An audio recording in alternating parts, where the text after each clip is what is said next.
Hi, and thank you for your interest in our department. I'm Lesley Ross, and I'm a faculty member in the psychology department at Clemson University. I'm also the Smart Life Endowed Chair at Aging and Cognition, the Associate Director for the Institute for Engaged Aging, and the Director of the Study of Healthy Aging and Applied Research Programs, or the SHARP Lab. I received my PhD from the University of Alabama at Birmingham in developmental psychology. I was then recruited to Australia, where I completed a competitive postdoc at the Australian National University. I then was hired back at UAB, where I was a faculty member in their psychology department for 4 years before being recruited to Penn State. I was at Penn State University for the last 6 years, and then have just recently relocated to Clemson. So my overall research goal is to maintain the brain health and everyday functioning of older adults through targeted behavioral interventions. So I'm broadly interested in modifiable predictors of outcomes like cognitive health, mobility, physical functioning, and everyday functioning activities like driving, maintaining one's finances, falls, and other related outcomes. The thing I love about my work is that gerontology is an interdisciplinary field unto itself. It allows me to work with professionals across different disciplines and backgrounds. It's an applied focus, which is a good fit for me. I'm also really interested in the how does this help type of question. Related, one of the things I love most about my work is that we're able to improve the lives of older adults and their families. Older adults are a resource with decades of experience, which can be passed down to younger generations. I'm passionate about building these intergenerational relationships through outreach programs and other experiences in addition to traditional research. When I entered grad school, I was really interested in a lot of different areas, working with a lot of different groups of people. And for me, I found a really good fit with a potential mentor who focused in gerontology. And so I kind of discovered that area. And the more that I got involved with it, the more that I worked with talking with older adults, testing older adults. I worked on something like 7 different projects during my graduate training. The more and more I fell in love with it. And it just became kind of a natural fit. And it's something I definitely have a passion for. Older adults are people. And I think sometimes we get these stereotypes that aging is all about decline and loss, and that's all and that's just not true. There's compensation, right? Certain things maybe are a little bit more difficult or challenging, but that doesn't mean that there aren't other things that have increased or gotten better because of decades and decades of experience. Is there anything, so with your interest and your passion in this, anything that you've taken back and applied to your personal life? And Absolutely. So from as far as my own health, of course, I try to keep in mind what we learn from research. I understand about the normative, cognitive, physical functioning, and other types of changes that are associated with the aging process, but also some of the ones that are associated with other pathologies, Alzheimer's being one of the big ones that people worry about. And to me, the good news is there is a lot that we can do. So, this idea of being active and engaged, exercise is a big piece of that. Being realistic and trying to eat well and eat in a healthy manner, mindful manner. And also the cognitive social engagement are big pieces. And of course, those are challenges right now with COVID, but being able to kind of adapt and use technology to enhance some of those areas that are suffering a little bit now with the challenges that we're facing. And then unfortunately, my grandparents are no longer with us, but I did always have a really tight connection and bond with them. And that's something that I certainly miss now. So I try to always keep kind of a hand within the community. In my lab, we're usually really involved with community outreach. And that's something that's come about actually from requests from undergrads. We were doing a lot of secondary data analysis, and our undergrads were saying they want more connections with older adults. So we reached out to different senior centers, and as a lab, we would go once a month and we would play games, we would watch movies, we did a Thanksgiving, we've done ice cream, but just trying to get that engagement. And I think that's really important, not only for the reason why you're doing gerontology, but also just to, research, we get closed off sometimes. And like, you've got to be able to connect with the people and the targeted audiences that you're trying to help.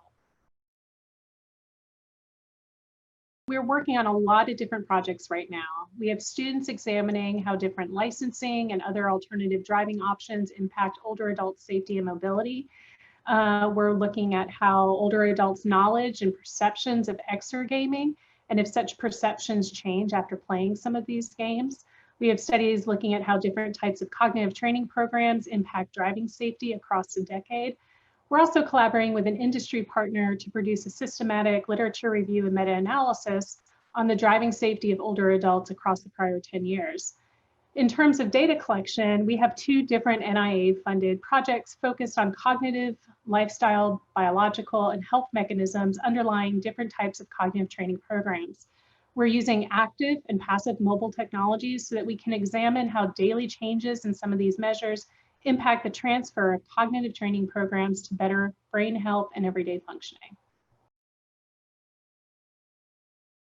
We're a very hands-on and organized lab. We have weekly lab and individual meetings regarding professional development, research findings, and general research progress.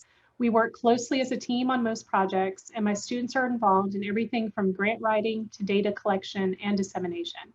Given dissemination is a key part of science, I enjoy hosting writing days that allow grad students, postdocs, and other faculty to leave campus and focus on analyzing or writing up a particular paper or project. We usually do this about twice a month, except of course during COVID right now. In terms of materials, we're located within the Institute for Engaged Aging. The newly renovated institute is on the top floor of the Oconee Memorial Hospital, which provides a key partner with health providers as well as direct access to the community. We're very lucky to have this great space.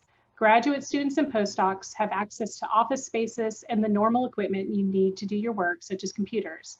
In terms of data collection, we have over 250 laptops, smartphones for mobile data collection, Fitbits, neurocognitive assessment tools, sensory and physical functioning tools, exergaming equipment, as well as a driving simulator. There's no shortage of possible projects. In terms of personnel, we currently have 3 full-time staff who really keep the nuts and the bolts of the lab running. I also usually range from 2 to 4 PhD students, a postdoc, and between 2 to 6 undergrads.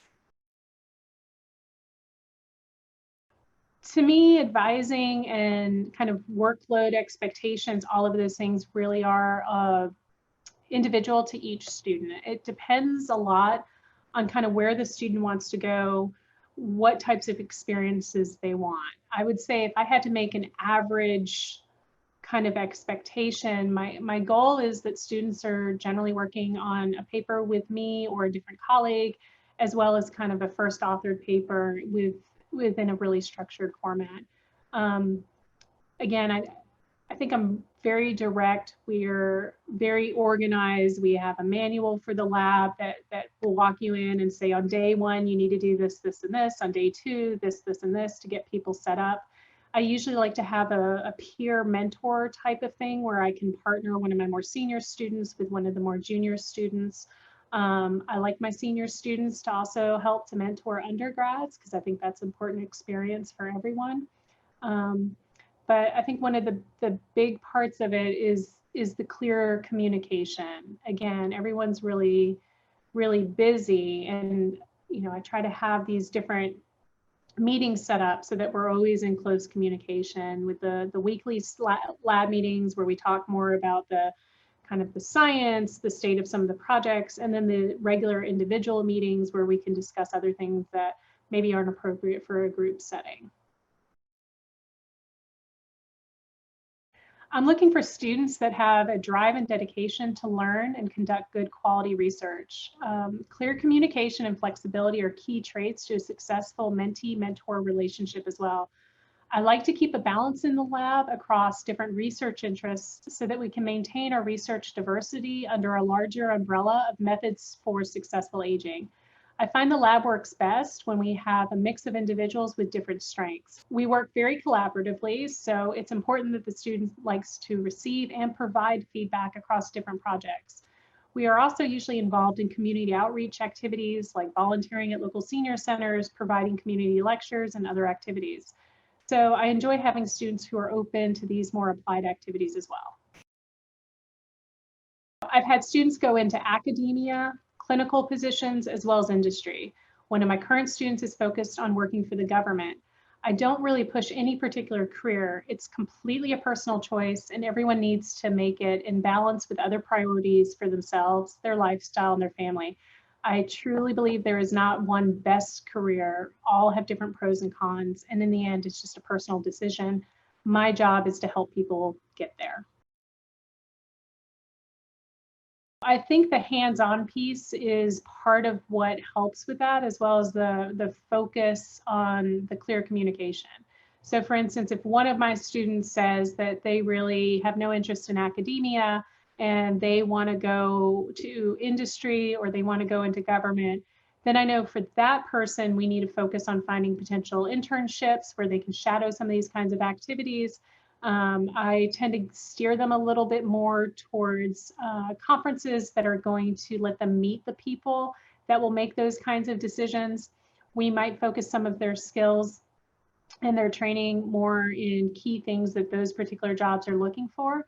Whereas if someone comes to me and they say, I want to go academia, I want to be in a tenure track position, then for that person, we again will steer them maybe in a slightly different direction and try to make sure that they're meeting people from other departments, that they get a feel for what it's like working in a soft money type position versus a state line position. Expectations differ if you're thinking more of going to kind of a medical school or public health versus something like psychology. So I think my advising style very broadly of that hands-on piece and try to make those connections in the communication is what helps to gear folks with that. In addition to the normal forwarding of job ads, I am active in promoting my students at conferences and other professional engagements as relevant. I also tried to tailor particular extramural and intramural fellowships, grants, and training opportunities to particular students based on their needs and strengths. I work extensively with my students on their application materials and any upcoming job talks. This is one of the fun parts of my job, is getting to see where the prior 4 and 5 years of training and collaboration, where all of that is leading. In terms of broad job prospects, given that older adults are one of the fastest growing demographic, job options for professionals within gerontology are very promising. Everyone has a different perspective. To me, the fit with the mentor is probably one of the most important pieces. And again, not everyone will agree with me on this, but it's more important that that the work styles are similar, that expectations are similar, that those types of things are a good fit than it is the specific content area. I think you can learn technical skills and you can learn content in a lot of different ways, but you've got to make sure you're on the same page with your mentor. And if you're somebody who, you know, is very, very structured and you're working with somebody who is not, that's just going to be frustrating for both of you. You need to make sure that you've got kind of that good connection. I would say apply, and then you'll have the chance to come see what it's like, but you won't know unless you at least give it a try and apply.